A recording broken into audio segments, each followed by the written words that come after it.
Shri Uday Kumar Shanti general secretary Odisha international centre Bhubaneswar. आज आमर यह कार्यक्रम उद्देश्य होची गत 22 तारिख रे आमर जम्मू काश्मीर पहलगांव रे पाकिस्तानी आतंकवादी द्वारा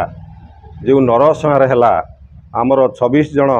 भारतीय नागरिक तांको द्वारा हत्या कराला। से उद्देश्य रे आज आम संस्था ओडिशा इंटरनेशनल सेंटर सभ्य माने एठारे तांको उद्देश्य रे तांकर अमर आत्मार सद्गति पाई आम एठारे दीप प्रज्वलन करिछु तांको अमर आत्मार सद्गति निमंते। अति नृशंस हत्याकांड या अति अकथनीय व्यवहार अकथनीय अत्याचार आमर हिंदू धर्म प्रति एटा अति निष्ठुर कार्यक्रम एटा जहा कि प्रकाश करी हो। ओडिशा इंटरनेशनल सेंटर भुवनेश्वर मु जने स्थायी सभ्य ए जो जम्मू काश्मीर रे पहलगांव रे आमर जो पर्यटक मानू काश्मीर आतंकवादी बॉर्डर रे पशी जो प्रकार निर्मम भाव में हत्या कले जहाद्वारा कि आमर सम्मान भारतर सम्मान भी बहुत क्षीण है। बर्तमान मोदी जी आमर जो प्रकार स्टेप नौ बर्तमान भारतर समस्त जनसाधारण हिंदू धर्मावलम्बी मैंने एक स्वर मोदी को समर्थन कर विश्वर समस्त देश मोदी जी की कार्यकलाप जो स्टेप ने समर्थन कर भारतवासी आम आज उद्देश्य रे जो 26-27 जन आप मृत्यु वरण कर दीप प्रज्वलन कर श्रद्धांजलि अर्पण कलु। सुमित्रा पंडा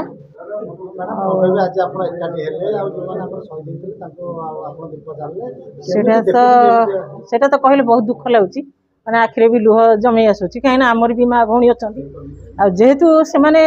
एत बड़ा बर्बरता काम कर माने उचित माने ये मिलवा दरकार जेहेतु सी भी गोटे आमर भाई होता कि आमर गोटे बापा होता कहार किए स्त्री माने गोटे स्वामी को हरई माने सा भाया दुख दुनिया किसी ना जेहेतु से गोटे 20 वर्ष ये पालिया जाते से मैंने भाभी ना गोटे एमतिया जीवन दिन आसो बोली तेणु मनीष जीवन तो कहीहबनी केतबेले कौन हम तेणु आम से आज आम ओआईसी जेहेतु मु वाइस प्रेसिडेंट अच्छी ओआईसी से सुना भाई की कही आम शांति भाई की भी कही जे गोटे आम गोटे किसी प्रोग्राम करवा अमर आत्मा कि आम गोटे दीपदान निहाती करवा दरकार जेहेतु आमर जब परिवार भितर गोटे किए जाता आम तो किसी पाली था ना जेहेतु से कौटी अच्छा आम तो जानू बहुत दूर दूर सब अच्छा तेणुक आम ये थी जो गोटे मंदिर में आखंडलमणि मंदिर में आम आज दीपदान करुँ। जय श्री जगन्नाथ। मो सुना भाई जड़े चित्रशिल्पी ओडिशा इंटरनेशनल सोसाइटी जड़े मो सदस्य आज 20 तारिख रे 22 तारिख रे जो नरसंहार है काश्मीर रे आम हिंदू लोकों को निरीह लोकों को निहत्ता लोकों को जो नरसंहार करागला सारा पृथ्वी रे ता चहल पकई देछि। आज ओडिशा इंटरनेशनल सोसाइटी समस्त सदस्य आखंडलमणि मंदिर रे सामूहिक दीप प्रदान करिकी आमे तांको आत्मार सद्गति कामना कलु एवं मु जड़े चित्रशिल्पी हिसाब रे